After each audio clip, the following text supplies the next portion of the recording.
ఆ రోజే కొత్త యూనిట్ ప్రారంభోత్సవం. 2000 వరకు ఇన్విటేషన్స్ పంచారు. వారం రోజుల ముందు నుండి ఆ ఏర్పాట్లతో శ్రీనివాసరావు గారు ఊపిరి సలపని పనులతో తిరుగుతున్నారు. అందున మంత్రిగారిని ఆహ్వానించారాయే. ఎటువంటి చిన్న లోపం జరిగినా అది శ్రీనివాసరావు గారి సామర్థ్యానికి గుడ్డలి పెట్టవుతుంది. అందుకే అంత శ్రద్ధగా ఆ పనులన్నీ స్వయంగా పర్యవేక్షిస్తూ వచ్చారు. ఉదయం వెళ్లే ముందు మనోజ్ఞకు జాగ్రత్తలు చెప్పటం మాత్రం మర్చిపోలేదు. తండ్రి చెప్పిన వాటికల్లా శ్రద్ధగా తలూపింది. తండ్రి బయటకెళ్ళగానే సావిత్రమ్మను, ఆంటీ నువ్వు రాకూడదు అడిగింది. నేనెందుకులే విజ్జు, గీతను తీసుకునెళ్ళు అందే ఆమె. గీత ఇలాగూ వస్తుందిలే, నువ్వు కూడా రా బతిమాలింది మనోజ్ఞ. నన్ను బలవంతం చేయకు విజ్జు, ఇటువంటివన్నీ చూసే అదృష్టం నా కళ్ళకు లేదు. ఆ అదృష్టమే ఉండి ఉంటే విధి నా నుదుట కుంకుమ దుడిపేసేది కాదు. భర్త జ్ఞాపకాలతో కళ్ళు చెమరుస్తుండగా అంది సావిత్రమ్మ. పోనీలే ఆంటీ, బాధపడకు, నాకు చీర సెలెక్ట్ చేసి ఉంచు, ముఖం కడుక్కుని వస్తాను. ఆ చేత్తోనే గీతకు కూడా ఓ మంచి చీర తీసి ఉంచు చెప్పి ఏదో హిందీ పాటను హమ్ చేస్తూ వెళ్ళిపోయింది మనోజ్ఞ. మరో అరగంటకే మను రెడీ అయ్యావా అంటూ వచ్చింది గీత. ఇదిగో అయిపోయింది, పర్ఫ్యూమ్ని స్ప్రే చేసుకుంటూ అంది మనోజ్ఞ. దాని నుండి వచ్చే పరిమళాలు మనస్సుకు మత్తు కలిగించింది. ఒక్క క్షణం గీత మనోజ్ఞ అలంకరణను విస్తుపోయి చూసింది. అది గమనించి, ఏమిటి అలా చూస్తున్నావు? రోజూ చూసే మనోజ్ఞనే కాక ఓ దయ్యంలా కనపడుతున్నానా అంది కొంటెగా. అదేం కాదే, రోజు నువ్వు ఇంత అందంగా ఎందుకు అలంకరించుకోవు? ఇటువంటి సందర్భాల్లోనే ఇంత అందంగా మెరిసిపోతావు అంది గీత. ఇప్పుడు నేను వెళుతున్నది మా డాడీ సొసైటీలోకి. అక్కడికి వెళితే డాడీ అంతస్తును ఈ చీరలో దాచుకుని ఆయన ఐశ్వర్యాన్ని ఈ ఆభరణాల మధ్య నొక్కిబట్టి ఆయన బిడ్డగా చిరునవ్వు పెదవుల మీద పూసుకుని మరీ వెళ్ళాలి. అర్థమైందా అంది మనోజ్ఞ. గీత తలూపింది. గీత, ఇదిగో నీకోసం ఈ చీర సెలెక్ట్ చేసి ఉంచాను. ఆ చీర విప్పేసి ఇది కట్టుకో, ఈ నెక్లెస్ వేసుకో. ఇలా నీ వెంట వస్తే యువరాణి ఫ్రెండ్లా కాకుండా పరిచారికలా ఉంటానన్నా? తన బట్టల వైపు చూసుకుంటూ అంది గీత. ఛా నోర్మి, అవేం మాటలు, నాకు అటువంటి భేదం లేదని నీకు తెలుసుగా. నేను నటిస్తున్నాను, నాతో పాటు నువ్వు. అర్థమైందిలే, నీకోసమైనా కట్టుకుంటాను, ఇలా ఇవ్వు అంటూ గీత తన చీర విప్పి మనోజ్ఞ ఇచ్చిన చీర కట్టుకుని నెక్లెస్ పెట్టుకుంది. పదా, అప్పుడే చాలా టైం అయింది. డాడీ ఎన్ని పనులున్నా వాటి మధ్య నా గురించి ఆలోచించటం మాత్రం మర్చిపోరు. హై హీల్స్ వేసుకుని బయటకు నడుస్తూ అంది మనోజ్ఞ. గీత ఆమెను అనుసరించింది. ఇద్దరూ రిక్షాలో వెళ్లేసరికి వీధి గేటు వద్దే రాఘవయ్య గారు ఎదురుపడి, ఏమిటమ్మా ఇంత ఆలస్యం చేశారు? ఇప్పుడే మీ డాడీ ఇంటికి ఫోన్ చేసి మిమ్మల్ని త్వరగా రమ్మని చెప్పమన్నారు. ఇంతలో మీరే వచ్చారు, పదండి లోపలికి అని చెప్పి వెళ్ళిపోయారు. మనోజ్ఞ గీత వైపు, నేను చెప్పింది నిజం కదూ అన్నట్లు చూసింది. గీత నవ్వింది. ఇద్దరు లోనికి వెళ్లారు. క్యాంపస్లో పెద్ద షామియానా వేశారు. దాని కింద ఆహుతులు కూర్చోటానికి వీలుగా 4 వరుసలుగా గాద్రేజ్ చైర్స్ వేశారు. దూరంగా ఎత్తైన వేదిక, ఆ వేదిక మీద ముఖ్య అతిథులకు చైర్స్, వాటి ఎదురుగా టేబుల్స్ వేశారు. టేబుల్ మీదనున్న ఫ్లవర్ వాజుల్లో అందంగా అమర్చిన పూల గుత్తులు పెట్టారు. కుందుల్లో వెలిగించిన అగరత్తులు చక్కటి పరిమళాన్ని వెదజల్లుతున్నాయి. షామియానా చుట్టూ రంగురంగుల తోరణాలతో డెకరేట్ చేశారు. మంత్రిగారు కూర్చోగానే ఆయన మీద ఒక్కసారిగా పైనుండి పూలవాన కురిసేలా వేదికకు పైన అరేంజ్ చేశారు. రాఘవయ్య గారు ఆహ్వానించి లోపలికి పంపే అతిథులకు 3 ఆకుల మధ్య చిన్న తెల్ల గులాబీ గుత్తిలా కట్టి సెంటు పుయ్యబడిన ఆ గుత్తిని ఒక్కొక్కరికి ఇచ్చే పని రవికిరణ్కి అప్పగించినట్లున్నారు. షామియానా కింద ఓ వారగా వేసిన టేబుల్ దగ్గర నిలబడి టేబుల్ మీదున్న పూల గుత్తులను ఒక్కొక్కరికి చిరునవ్వుతో అందిస్తున్నాడు. లోపలికి వస్తున్న మనోజ్ఞను చూడగానే ఒక్కసారి రెప్పలార్చి రెప్పవేయటం మరిచి అట్టే చూస్తుండిపోయాడు. కుంకుమ రంగులో ఉన్న పట్టుచీర ధరించి దానికి మ్యాచ్ అయ్యేలా కెంపుల సెట్తో అలంకరించుకుంది. లూజ్గా అల్లి వదిలిన జడలో పెద్ద ఎర్ర గులాబీ తురిమింది. ఆమె చిరునవ్వుతో లోపలికి వస్తుంటే ఎన్నో జతల కళ్ళు ధన్యత నొందినట్టు ఆమె వైపే తమకంగా చూస్తున్నాయి. నేరుగా రవికిరణ్ నిలబడ్డ దగ్గరికి వెళ్ళి, ఈ పూలు మీరిస్తారా, మమ్మల్ని తీసుకోమంటారా అంది. అప్పటి వరకు బాహ్యస్మృతి లేనట్టు నిలబడ్డ కిరణ్ ఒక్కసారిగా ఉలిక్కి పడుతూ, ఐఎమ్ సారీ మిస్, ఇదిగో తీసుకోండి అంటూ ఆమె చేతికి పూలగుత్తిని అందించాడు. థ్యాంక్ యూ అంటూ పూలగుత్తిని అందుకుంది. అతడిచ్చిన పూలగుత్తిని అందుకుంటూ, బాగున్నారా అంది గీత. బాగున్నానన్నట్టు తలూపాడు కిరణ్. మనోజ్ఞ గీతతో ముందుకు వెళ్ళిపోయినా ఆమె నుండి తేలివస్తున్న పరిమళాలు కిరణ్ మనస్సును తాకి ఉక్కిరి బిక్కిరి చేశాయి. అతడికి ఇదంతా అనూహ్యంగా ఉంది. ఏదో నాటకం చూస్తున్నట్టే ఉంది. ఆమె వెళ్ళిన వైపే చూస్తూ చేష్టలు దక్కి నిలబడ్డాడు. షామియానాలో అడుగుపెట్టిన మనోజ్ఞను దూరంగా ఎక్కడో ఉన్న శ్రీనివాసరావు గారు చూసి గబగబా ఆమెకెదురుగా రావటం, రా అంటూ ఆమె చేయి పట్టుకుని ఓ గుంపు దగ్గరకు లాక్కుపోవటం వెనక నుండి చూస్తూనే ఉన్నాడు.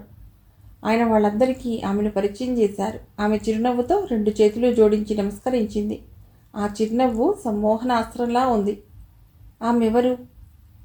ఇందరిలో ఆమెకెందుకంత ప్రత్యేకత? రవికిరణ్ మెదడు చాలా తీవ్రంగా పనిచేస్తుంది. ఇంతలో ప్యూన్ రామన్న అటువైపుగా వచ్చాడు. రామన్న, ఓసారిటిరా దగ్గరికి పిలిచాడు. ఏటి బాబు? ఆమె ఎవరో నీకు తెలుసా? దూరంగా ఎవరో ఆడవాళ్లతో సాదరంగా మాట్లాడుతున్న మనోజ్ఞను వేలుపెట్టి చూపిస్తూ అడిగాడు. చిన్నమ్మ కోరి సంగతా? ఆ యమ్మ నాకు తెలకపోవడం ఏంటండి బాబు అంటూ కిసుక్కున నవ్వాడు. అలా నవ్వుతుంటే రామన్న మీద పట్టరానంత కోపం వచ్చింది. ముందు చెప్పాడు, తర్వాత నవ్వుదూ గాని మనసులోనే మూలిగాడు కిరణ్. చిన్నమ్మగారంటే? మళ్ళీ ప్రశ్నించాడు. మన బాబుగారు అమ్మాయి గారు, చిన్నమ్మ గారు చాలా మంచోళ్ళండి. ఓ గాడ్, తన బాస్ కూతురు ఆ అమ్మాయి. కిరణ్ చేతులు గుండెల మీదకు వెళ్ళబోయి సభ్యత గుర్తురాగా మధ్యలోనే ఆగిపోయాయి. ఆమెతో యాదృచ్ఛికంగా జరిగిన పరిచయ ఘట్టాలు 2 మనోవీధిలో చకచకా కదిలాయి. నీకు ఉద్యోగం రావటానికి తోడ్పడిన మరో అజ్ఞాత వ్యక్తి ఉన్నారు, వారికి నీ కృతజ్ఞతలు తెలుపుకో అన్న శ్రీనివాసరావు గారి మాటల్లో అంతరార్థం అతడి చురుకైన బుర్రకు ఇట్టే అందింది. అసలే ఈ ఉద్యోగం తన తెలివితేటలను చూసిచ్చింది కాదని, తన అభ్యుమతానికి విరుద్ధంగా ఎవరి దయాభిక్ష వల్ల వచ్చిందని తలుచుకుంటేనే అతడు వెలితిగా ఫీల్ అయ్యేవాడు. ఇప్పుడు ఆడపిల్ల సాయంతో తను ఉద్యోగం సంపాదించుకున్నాడని తెలియగానే అతడిలో స్వాభిమానం ఆ ఉద్యోగానికి ఓ గుడ్ బై కొట్టి దూరంగా పారిపో అని హెచ్చరించింది. కానీ పరిస్థితులు జ్ఞాపకానికి రాగానే అతడి కాళ్లకు బంధాలు పడ్డాయి. మనస్సు ఒక్కసారిగా మూలిగింది. అప్పటి వరకు ఉన్న ఉత్సాహం, ఆసక్తి గుప్పున ఊదేసినట్లయింది. గాలి తీసేసిన బెలూన్లా చప్పబడిపోయాడు రవికిరణ్. నిస్సత్తుగా అక్కడే ఉన్న కుర్చీలో కూలబడ్డాడు. మంత్రిగారి కారు గేట్లోంచి దూసుకురాగానే అక్కడంతా ఒక్కసారిగా చైతన్యం వచ్చినట్లయింది. శ్రీనివాసరావు గారు హడావుడిగా ఎదురెళ్ళి మంత్రిగారికి ఘనస్వాగతం చెప్పారు.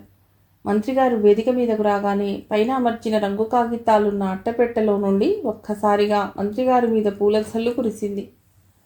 అక్కడంతా చప్పట్లతో మారుమోగిపోయింది. ఆయన్ను పూలమాలాలంకృతుని చేశాక అధ్యక్ష పదవిలో ఆసీనులయ్యారు. ఆయన కూర్చున్నాక విశ్వేశ్వరరావు గారు మైక్ ముందు తొలివాక్యం పలికారు. ఆ తర్వాత శ్రీనివాసరావు గారు ఈ యూనిట్ స్టార్ట్ చేయడంలో తమకున్న ఆశలేమిటో చక్కగా ఉపన్యసించారు. అనంతరం మంత్రిగారు లేచి నిలబడి వాళ్ళ ఆశయ సిద్ధికి తన తోడ్పాటు ఎప్పుడూ ఉంటుందని, ఇంకా ఇలాగే ఉత్సాహవంతులైన ధనికులు ముందుకు రావాలని, రాష్ట్ర పారిశ్రామిక అభివృద్ధే దేశాభివృద్ధి అని, మన రాష్ట్రం ఎంత ప్రగతి సాధించినా పారిశ్రామికంగా ఇంకా ప్రగతి సాధించాలంటూ చెప్పి శ్రీనివాసరావు గారిని, విశ్వేశ్వరరావు గారిని పొగిడి తనను ఆహ్వానించినందుకు కృతజ్ఞతలు తెలుపుకుని కూర్చున్నారు. ఆ తర్వాత మంత్రిగారి కంపెనీ లోపలికెళ్ళి ప్రారంభోత్సవం చేయటం, ఒక్కసారిగా కెమెరాలన్నీ క్లిక్కుమనటం, అది వేరే తంత అయింది. మంత్రిగారు లంచ్ తీసుకున్నాక వేరే ఎంగేజ్మెంట్ ఉందని వెళ్ళిపోయారు. ప్రముఖులంతా ఆయనకు వీడ్కోలు పలికారు. తనతో వచ్చిన సందడినంతా తన వెంటే తీసుకుని వెళ్ళిపోయారు మంత్రిగారు. వచ్చిన అతిథులందరికీ హోటల్లో బాయ్స్ వచ్చి మీల్స్ సర్వ్ చేశారు. భోజనాలు అయ్యాక అతిథులంతా వచ్చి మళ్ళీ కుర్చీల్లో కూర్చున్నారు. ఆ సాయంత్రం జరగవలసిన ప్రోగ్రామ్స్ మాత్రం తారుమారయ్యింది. నాట్యతార తనకు రావటానికి కుదరలేదని క్షమించమని ఫోన్ చేసి చెప్పడంతో శ్రీనివాసరావు గారు తలపట్టు కూర్చున్నారు. విశ్వేశ్వరరావు గారికి ఏం చేయాలో పాలుపోలేదు. ఇదేమిట్రా శ్రీను, ఇలా జరిగిందేమిటి?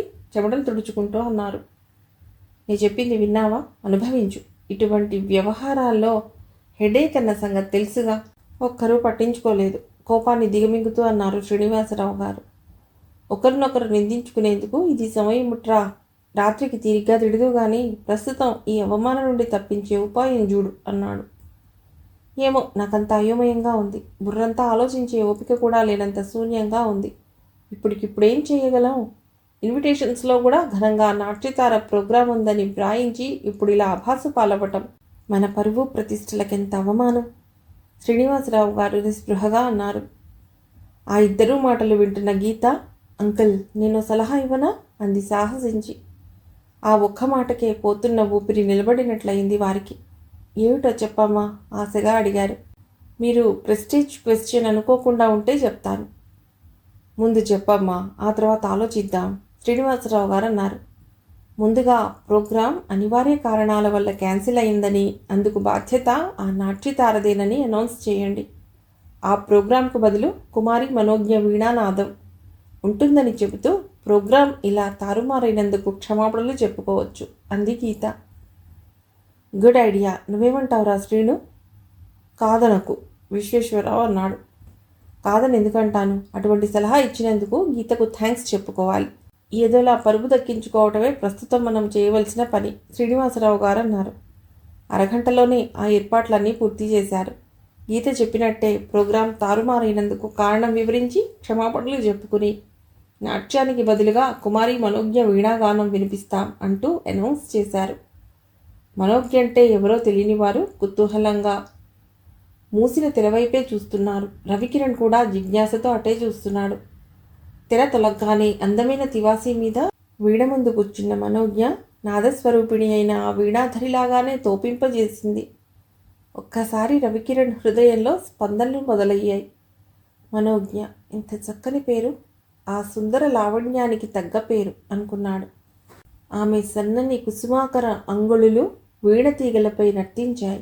ఆ వేళ తాకిడికి ఆ తీగల నుండి మృదు మంజురవళి తెర మంచులా జాలువారింది. పాషాణాలపై బొయ్యారాలు పోతూ జలపాతం హోరులా రసజ్ఞుల హృదయాలను అలరించింది. ఓ గంటసేపు ఆహుతులను రసానందాన్ని కలిగించి తన గాన వాహినితో రస జగత్తులో విహరింపజేసింది. కూతుర్లో ఇంత ఆర్ట్ ఉందని శ్రీనివాసరావు గారికే తెలియదు. గీత మాటలు నమ్మి మనోజ్ఞను ఆ పనికి వినియోగించానే గాని రసాభాస చేస్తుందని భయపడుతున్న ఆయన భయాన్ని వమ్ము చేసింది మనోజ్ఞ. ఓ గంటసేపు శ్రోతలను రంజింపజేసి అందరి హర్షధ్వానాల మధ్య వీణ కింద పెట్టి లేచి సభికులకు అభివాదం చేసి వేదిక దిగి కిందికొచ్చింది మనోజ్ఞ. శ్రోతలకు ఆగిన కాలం జరుగుతున్నట్లు అనిపించింది. మనోజ్ఞను ఎరిగిన వారంతా ఆమెను చుట్టుముట్టి తమ అభివందనం తెలియజేశారు. అందరికీ ఆమె చిరునవ్వే సమాధానం అయింది. అప్పటి వరకు ఊపిరి పీల్చటం, రెప్పవేయటం మరిచి తానే సృష్టించిన రసఝరిలో ఈదులాడుతున్న రవికిరణ్ అప్పుడే వాస్తవానికొచ్చి దూరంగా ఉన్న మనోజ్ఞ వైపు ఆరాధనాపూర్వకంగా చూశాడు. ఆహుతులందరూ వెళ్ళిపోయాక మిగిలినవన్నీ ఎక్కడివక్కడ సర్ది రవికిరణ్కి అప్పగించి ఇంటికి బయలుదేరాడు శ్రీనివాసరావు గారు. మనోజ్ఞతో పాటు కారెక్కిన గీతను వాడింటి దగ్గర డ్రాప్ చేసి కారును ఇంటివైపుగా పోనిచ్చారు. బిజ్జు, వీణానాదంలో మంచి ప్రజ్ఞను చూపించావు, నాకు ఈరోజు చాలా సంతోషంగా ఉంది అన్నారు. ఆ ఒక్క మాటకే మనోజ్ఞ మనస్సు ఆనంద శిఖరాలను అధిరోహించింది. కృతజ్ఞురాల్ని డాడీ, అందరూ అభినందిస్తున్నా నేను పట్టించుకోలేదు. కారణం వాళ్ళు ముఖస్థుతికో సభ్యతకో మీ ప్రాపులు సంపాదించడానికో నన్ను పొగిడారని అనుకున్నాను. మీ నోటి వెంట ఈ ఒక్క మాట వింటే కలిగిన ఆనందాన్ని మాటల్లో చెప్పలేను. కూతురలా అంటుంటే ఆయన హృదయం మాటను అణిచిపెట్టిన ప్రేమ వెల్లివై పై పైకి ఊగుతూ వచ్చింది. కారు పొట్టికోలో ఆపి ఇంట్లోకి వెడుతూనే హాల్లో ఉన్న సావిత్రితో, సావిత్రి, బిజ్జుకు మల్లమ్మ చేత కాస్త దిష్టి తీయించు అని చెప్పి చకచకా మేడ మీదికి వెళ్ళిపోయారు. వెడుతున్న అన్నగారి వంక బుగ్గన వేలించుకుని విస్మయంగా చూసింది. ఆంటీ, వేలు నొప్పెడుతుంది కానీ ఇక ఆ వేలు తీసేయి హాస్యంగా అంది మనోజ్ఞ. ఏమిటే బిజ్జు, నేను కలగంటున్నానా ఆశ్చర్యపోతూ అంది సావిత్రమ్మ. కల కాదులే, వాస్తవమే మనోజ్ఞ అంది. అసలు అక్కడేం జరిగిందేమిటే కుతూహలంగా అడిగింది సావిత్రమ్మ. అబ్బో, చెప్పాలంటే చాలా ఉందిలే ఊరిస్తూ అంది మనోజ్ఞ. ఇంతకీ ఏర్పాట్లన్నీ అనుకున్న రీతిలో ముగిశాయి కదా? సగం వరకు బాగానే జరిగాయి, చివరిలో వచ్చింది పెద్ద ఆటంకం. అలాంటిది ఇలాంటి ఆటంకం కాదు, అంకుల్ వాళ్ళంతా తమ పరువు వీధిలో పడుతుందని భయపడేంత అవాంతరం వచ్చింది. అది ఈ యువరాణి గారు విన్నారు. మీకేం భయం లేదు అని అభయం ఇచ్చారు. వాళ్ల బరువును తమ భుజాల మీదకెత్తుకున్నారు. మాటిచ్చినట్టుగా ఈ యువరాణి వారు ఈరోజు మీ అన్నగారి పరువు కాపాడారు. తెలిసిందా? మనోజ్ఞ అభినయం చేస్తూ గర్వంగా చెప్తూ ఉంటే సావిత్రమ్మ నవ్వుతూ, విషయం ఏమిటో చెప్పకుండా ఈ అభినయం ఏమిటే తల్లి అంది. సావిత్రి, దాని చిలిపి వేషాలు ఏం చూస్తావు కానీ భోజనం పెట్టి వస్తున్నాను, మేడ మీది నుండి పిలిచి చెప్పారు శ్రీనివాసరావు గారు. బాల్కనీలో నిలబడ్డ తండ్రిని చూడగానే పిల్లిలా గదిలో దూరింది మనోజ్ఞ. శ్రీనివాసరావు గారింటికి వెళ్ళాక కుర్చీలన్నీ ఓ పక్కకు సర్దించి షామియాన్న విప్పే వరకు దగ్గరుండి పనిచేయించేసరికి కిరణ్ తల వేడెక్కింది. టైం చూస్తే అప్పటికే రాత్రి 8 అయ్యింది. అన్నీ సప్లై కంపెనీ వాళ్లకు చేర్చే వరకు దగ్గరే ఉండి ఆ పని పూర్తయ్యాక దగ్గరుండి తాళాలేసి అవి రాఘవయ్య గారికి అందజేసి ఇంటిదారి పట్టాడు. అప్పటి వరకు పనితో అలసిన మనస్సుకు చల్లటి గాలి సోకుతుంటే అలసటంతా మాయమై ఉత్సాహంగా ఉన్నట్లు అనిపించింది. నగరంలో వెలుగుతున్న వీధి లైట్లు చంద్రుడు కురిపించే వెన్నెలను సగం మింగేసిన ఆ వెన్నెల ఆహ్లాదాన్ని కలిగించింది. ఆ చల్లని గాలి, తెలి వెన్నెల, పువ్వులు ఏవి చూసినా చురుక్కున అతడికి మనోజ్ఞ రూపమే మెదులుతుంది. ప్రతిభావంతుడైన శిల్పి చేతుల్లో దిద్దుకున్న దివ్య రూపం అది. ప్రతి మాటలో, నవ్వులో, నడకలో ఏదో ప్రత్యేకత కొట్టొచ్చినట్లుగా అనిపిస్తుంది. లక్ష్మీపుత్రికైనా రవ్వంత కూడా గర్వం దరిచేరనివ్వని ఆమె మనస్తత్వం మెచ్చుకోదగ్గది. మనోజ్ఞ గురించి ఆలోచిస్తుంటే అతడికి ఇల్లు సమీపించానన్న విషయమే గుర్తులేదు. తలుపు తట్టగానే వచ్చి తలుపు తీసిన తల్లిని చూసి, ఇంకా నిద్రపోలేదా అమ్మా? లోపలికి వస్తూ అడిగాడు. నువ్వు వస్తావని ఎదురు చూస్తున్నాను. ఏం బాబు, ఇంత ఆలస్యమైందేం? అడిగింది విశాలాక్షి. ఈరోజు మా ఆఫీస్లో ఫంక్షన్ ఉందని చెప్పానుగా, మర్చిపోయావా? లేదులే కానీ ఇంత ఆలస్యం అవుతుందనుకోలేదు. స్నానం చేసిరా, అన్నం పెడతాను అంటూ లోపలికి వెళ్ళబోతున్న తల్లి నివారిస్తూ, నాకు ఆకలిగా లేదమ్మా, స్నానం చేసి వచ్చి పడుకుంటానులే, నువ్వు వెళ్ళి నిద్రపో అన్నాడు. ఉదయమనగా ఇంట్లో టిఫిన్ తిని వెళ్ళావు, మధ్యాహ్నం అక్కడే భోంచేసినా పైచోట నీకెంత మొహమాటమో నాకు తెలుసులే, త్వరగా స్నానం చేసిరా. తల్లి అలా అనటంతో ఇక తప్పక బట్టలు మార్చుకుని టవల్ చుట్టబెట్టుకుని తండ్రి మంచం దగ్గరగా వెళ్ళి ఓసారి చూసొచ్చాడు. ఈరోజు డాక్టర్ గారు వచ్చి ఇంజెక్షన్ ఇచ్చారా అమ్మా? తల్లిని అడిగాడు. ఇచ్చారు. మీ నాన్న 2-3 సార్లైనా నీ గురించి అడిగారు. నువ్వు రాలేదని చెప్తే ఇప్పుడే నిద్రలోకి ఒరిగిపోయారు చెప్పింది విశాలాక్షి. కొడుక్కి భోజనం పెట్టి పక్కనే కూర్చుంది విశాలాక్షి. మజ్జిగన్నం తింటుండగా, ఈరోజు అవధాని గారు వచ్చారు అని చెప్పింది నెమ్మదిగా. ఎందుకుట? సామర్లకోటలో ఏదో సంబంధం ఉందిట, చూస్తారా అని అడగటానికి. ఎవరికి? నీకే. నాకా? నీకేమన్నా మతిపోయిందా? కాస్త మందలింపుగా అన్నాడు. నువ్వు ఇలాగే అంటే ఎప్పుడో అప్పుడు నా మతి నిజంగానే పోతుంది, చిరుకోపంగా అంది. లేకపోతే ఏమిటమ్మా నీ మాటలు? విసుగ్గా అన్నాడు. పెళ్లి చేసుకోమనటం నేను చేసిన తప్పట్రా. ఇంతకాలం ఉద్యోగం లేదు, రాని ఆలోచిస్తానంటూ గడుపుకొచ్చావు. ఆ ఉద్యోగం ఏదో రానే వచ్చిందిగా, ఇక నీకున్న అభ్యంతరం ఏమిటి? నిలదీసి అడిగింది. వచ్చిందిలే మహా ఉద్యోగం. ఆ వచ్చే 500-600లో 5 ప్రాణాలు బతుకు గడవాలి. పైగా నాన్నగారి అనారోగ్యం సంగతి నీకు తెలిసిందేగా. మనకు తోడు మరో ప్రాణిని హింసించాలన్నమాట అన్నాడు కిరణ్. అవే మాటలురా. అలా అని పెళ్లి చేసుకోకుండా ఇంతకాలం మా కోసం ఉండదలిచావు. నాకు నట్టింట కోడలు మహాలక్ష్మిలా తిరుగుతుంటే చూడాలన్న కోరిక ఉండదనుకుంటున్నావా? అది కాదమ్మా, ఇంట్లో పెళ్లికి ఎదిగిన ఆడపిల్ల ఉండగా దానికి పెళ్లి చేయకుండా ముందు నేను పెళ్లి చేసుకోవటం బాగుంటుందా? నువ్వే చెప్పు. దానికి 2 అక్షతలు పడాలంటే నువ్వు ముందు పెళ్లి చేసుకు తీరవలసిందే ఖండితంగా అంది విశాలాక్షి. అమ్మా, భిన్నుడయ్యాడు కిరణ్. అవునరా కిరణ్, నీకు మీ అత్తవారిచ్చే కట్నం డబ్బుతో దానికి పెళ్లి చేయాలి. ఆ మాట వినగానే రవికిరణ్ గొంతు మూగబోయింది. ఈ కట్నాల బెడద వల్లనే 20 ఏళ్లు దాటిన చెల్లెలికి పెళ్లి చేయలేని తన అసక్తత తెలుసుండి మరో ఆడపిల్లను ఉసురు పెట్టాలన్నమాట. తల్లి బాధపడుతుందని ఆ మాట పైకి అనలేదు. మౌనంగా చేయి కడుక్కుని లేచి వెళ్ళిపోయాడు. వీధి తలుపు గడియబెట్టొచ్చి మంచం మీద వాలాడు. నిద్ర కోసం ప్రయత్నిస్తూ కళ్ళు మూసాడో లేదో మనోజ్ఞ రూపం, ఆ మందస్మిత వదనం అతడి కళ్ళల్లో మెదిలింది. ఆమె నింగిలోని చందమామ అని జ్ఞాపకం రాగానే ఒక్కసారి తల విదిల్చి మనస్సును మరోవైపు డైవర్ట్ చేసే ప్రయత్నంలో పడ్డాడు.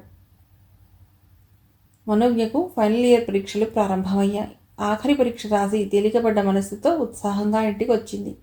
పరీక్షలన్నీ బాగా రాసింది. క్లాస్ తప్పకుండా వస్తుందన్న నమ్మకం ఉంది.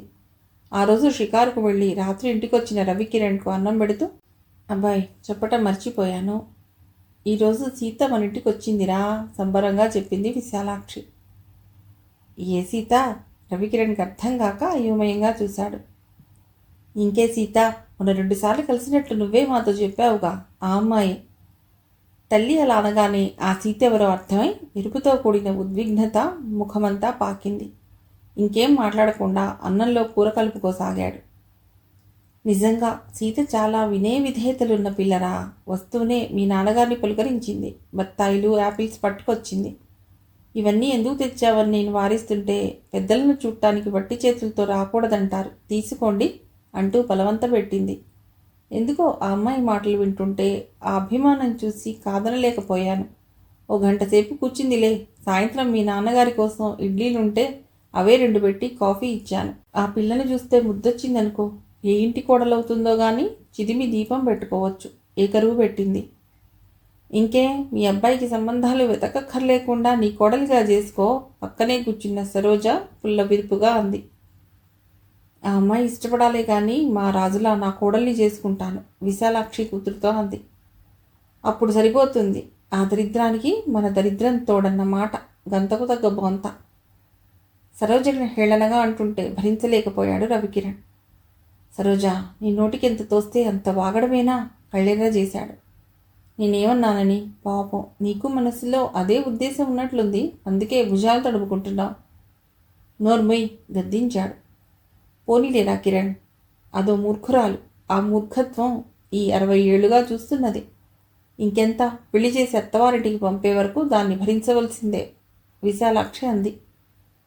అమ్మా, అసలు ఆ అమ్మాయి ఎవరో తెలిస్తే అదిలా మాట్లాడేది కాదు అన్నాడు కిరణ్.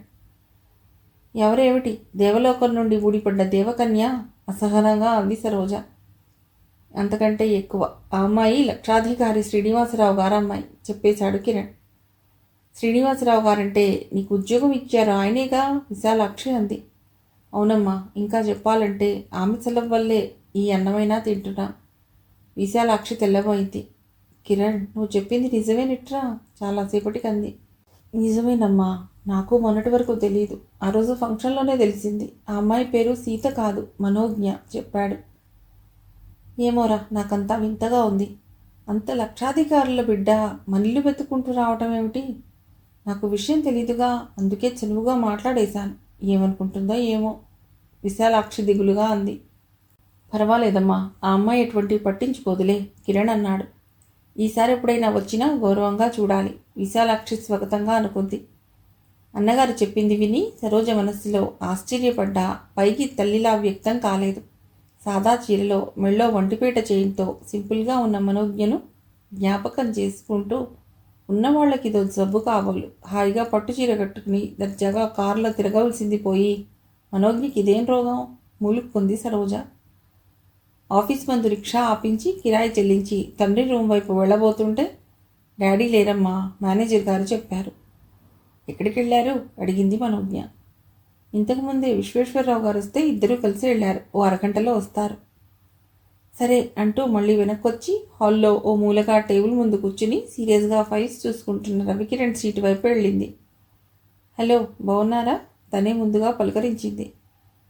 సారీ మేడం, మిమ్మల్ని చూడనే లేదు, లేచి నిలబడి వినయంగా అన్నాడు. అతడి ప్రవర్తన తనను వెక్కిరించినట్లుంది. నేను మీ బాస్ని కాదు, లేచి నిలబడి మర్యాద చేయనక్కర్లేదు, మూతి ముడిచింది. ఎక్స్క్యూజ్ మీ, మీకు అవసరం లేకపోయినా మా లిమిట్స్ మాకు ఉండాలిగా మేడం అన్నాడు అతడు. థ్యాంక్ యూ, విసురుగా వెళ్ళిపోయింది మనోజ్ఞ. ఆమె అలా వెళ్ళిపోతుంటే రవికిరణ్ మనస్సు ఒక్కసారిగా బాధగా మూలిగింది. మౌనంగా మళ్ళీ తన పనిలో మునిగిపోయాడు. డాడీ వస్తే నేను కంచి శారీస్ షాప్కు వెళ్ళాలని చెప్పండి. ఓ అరగంటలో వస్తే డాడీని అక్కడికి పంపించండి, లేకపోతే అక్కరలేదు, మేనేజర్ గారితో చెప్పి వెళ్ళిపోయింది మనోజ్ఞ. రాత్రి భోజనాలు చేస్తుండగా కిరణ్ విషయమే కదిపింది. డాడీ, మా ఫ్రెండ్ ఎలా పనిచేస్తున్నాడు? అతడి ప్రవర్తన మీకు సాటిస్ఫాక్షన్ కలిగించేలా ఉందా లేదా? He is most honourable and good person. 2 సార్లు అతడి నిజాయితీకి పరీక్ష పెట్టాను. ఆ 2 పరీక్షల్లో అతడిదే గెలుపు. త్వరలోనే అతడిని మన రాఘవయ్య గారి స్థానే మన కంపెనీలో అపాయింట్ చేయాలనుకుంటున్నాను అన్నారు శ్రీనివాసరావు గారు. మరి రాఘవయ్య గారిని ఏం చేస్తారు?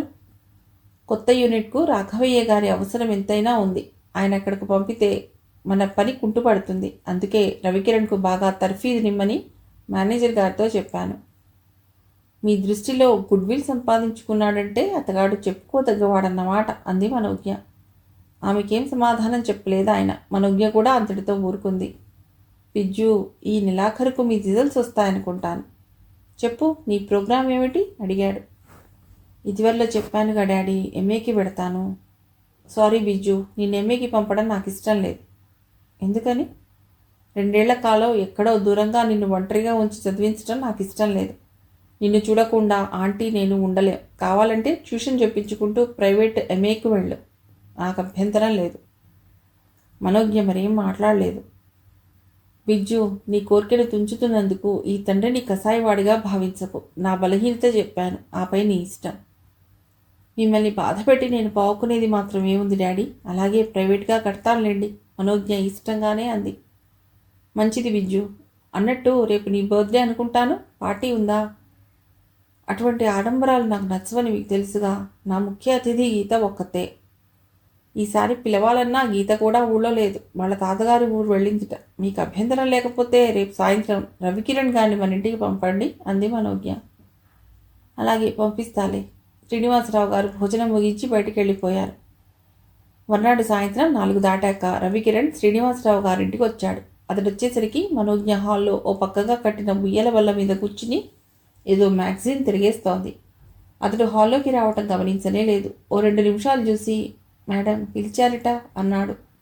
అప్పుడు తలెత్తి చూసి, మీరా, వచ్చేసారా అంటూ ఒక్క గెంతులో ఉయ్యల బల్ల మీద నుండి కింద కుదుముకి రండి లోపలకు అంటూ ఆహ్వానించింది. పర్వాలేదు చెప్పండి, ఎందుకు పిలిచారు? గుమ్మం దగ్గరే నిలబడి అన్నాడు. కారణం చెప్పగానే అట్నుంచటే వెళ్ళిపోయే ఫోజులో నిలబడితే నేనేం చెప్పను. అలా వచ్చి లోపల కూర్చోండి, చెప్తాను అంది. విధిలేక ఆమె వెంట డ్రాయింగ్ రూమ్కి వెళ్ళి అక్కడే ఓ సోఫాలో కూర్చున్నాడు. ఇప్పుడే వస్తా అంటూ మనోజ్ఞ లోపలికి వెళ్ళింది. అతడు గదిని పరిశీలనగా చూస్తూ శ్రీనివాసరావు గారి ఐశ్వర్యాన్ని, అభిరుచిని అంచనా వేస్తున్నాడు. 5 నిమిషాలు గడిచాక మనోజ్ఞ లోపలికి వచ్చి అతడికి ఎదురుగా కూర్చుంటూ, ఆలస్యం చేసినట్లున్నాను, ఏమీ అనుకోకండి అంది. పర్వాలేదు అంటూ చేతి వాచి వంక చూసుకుంటుంటే మనోజ్ఞకు నవ్వొచ్చింది. ఆమె ఏమీ మాట్లాడకపోవటం చూసి సోఫాలో అటు ఇటు అసహనంగా కదులుతుంటే, సోఫాలో ముళ్ళు లేవులేండి అంది. రవికిరణ్కు నవ్వొచ్చింది. అలా అని కాదు కానీ విషయం చెప్తే తెలుసుకుందామని అన్నాడు. చెప్తాను, కానీ ముందు టిఫిన్ తీసుకోండి అంటూ మల్లమ్మ తెచ్చిన ట్రే అందుకుని అతడి ముందు పెట్టింది. ట్రేలో ప్లేట్లలో ఉన్న రకరకాల పదార్థాల వంక చూస్తూ, బాబోయ్, నాకేమైనా తిండి పోటీ పెట్టదలుచుకున్నారా? ఇన్ని వెరైటీస్ పెట్టించుకొచ్చారు అన్నాడు. అంత భయం ఎందుకు, మీరు తినగలిగినవే తినండి. మనోజ్ఞ బాదం హల్వా, జాంగ్రీలు ఉన్న ప్లేట్ అతని ముందు పెడుతూ అంది. మీరు తీసుకోండి అంటూ ఓ ప్లేట్ తీసి ఆమె ముందు పెట్టాడు. బాగుంది, ఎప్పుడో పార్టీ ఇమ్మన్నాను కదా అని ఇక్కడే సరిపెట్టేయదలుచుకున్నారా? ఊరగా చూస్తూ అంది.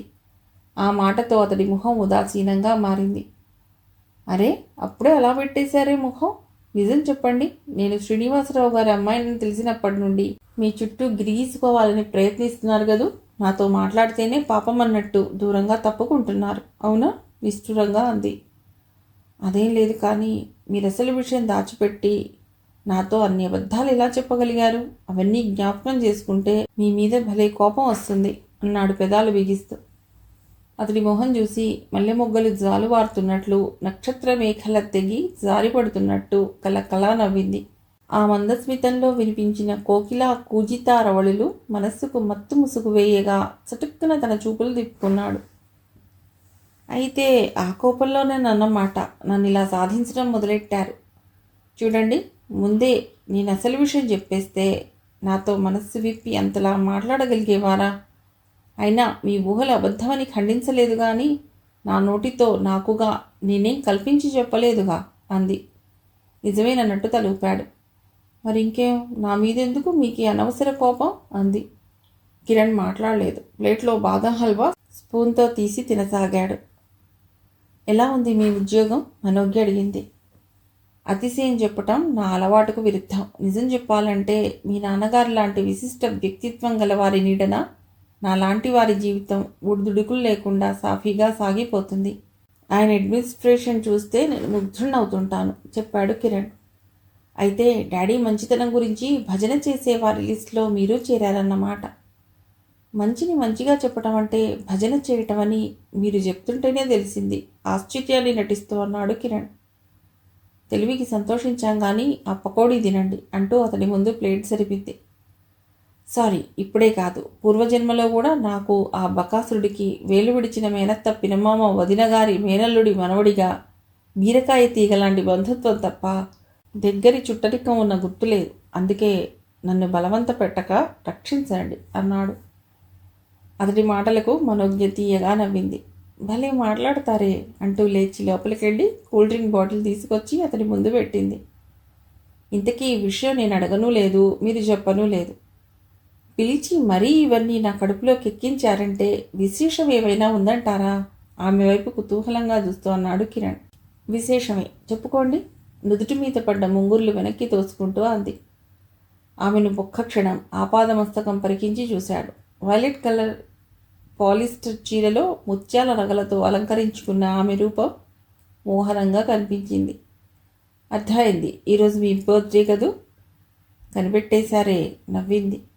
ముందు చెప్తే మీ సొమ్మేం పోయిందిట నిష్ఠురంగా అన్నాడు. చెప్తే ఏం చేసేవారు? నోరారా అభినందించి ఆపై పదార్థాల మీద దాడి పూర్తిగా చేసేవాణ్ణి. ఇప్పుడైతేనే మీ అభినందనలు అందుకోవటానికి నేను రెడీగానే ఉన్నాను అంది.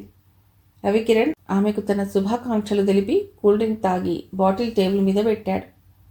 ఇక నాకు వెళ్ళటానికి అనుమతినిస్తారా అడిగాడు. మరి కాసేపు కూర్చోటానికి మీకున్న అభ్యంతరం ఏమిటి? మనోజ్ఞ అడిగింది. శ్రమపడి వచ్చినందుకు, ఓపిగ్గా కూర్చున్నందుకు మీ దగ్గర ఫీజు వసూలు చేశాక మళ్ళీ కూర్చోమంటే మీకే నష్టం, సీరియస్గా మొహం పెట్టన్నాడు. పోన్లేండి, మరోసారి మళ్ళీ మీ ఫీజు చెల్లించుకుంటాను. బాబోయ్, మీరు ఇస్తానన్న ఫీజు నేను చచ్చినా తీసుకోను. తీసుకుంటే నేను వెళ్ళేది ఇంటికి కాదు, నేరుగా హాస్పిటల్కి భయపడుతున్నట్లుగా అన్నాడు కిరణ్. అవే మాటలు, మీకంత శ్రమ ఇవ్వనులేండి, మీ ఆరోగ్యానికి హామీ నేనుంటాను అంది. ప్లీజ్ నన్ను పోనివ్వండి. అయితే మీ ఇష్టం. మనోజ్ఞనగానే వస్తాను, గుడ్ బై చెప్పి వెళ్ళిపోయాడు కిరణ్. మిగిలిన కథ తర్వాతి భాగంలో.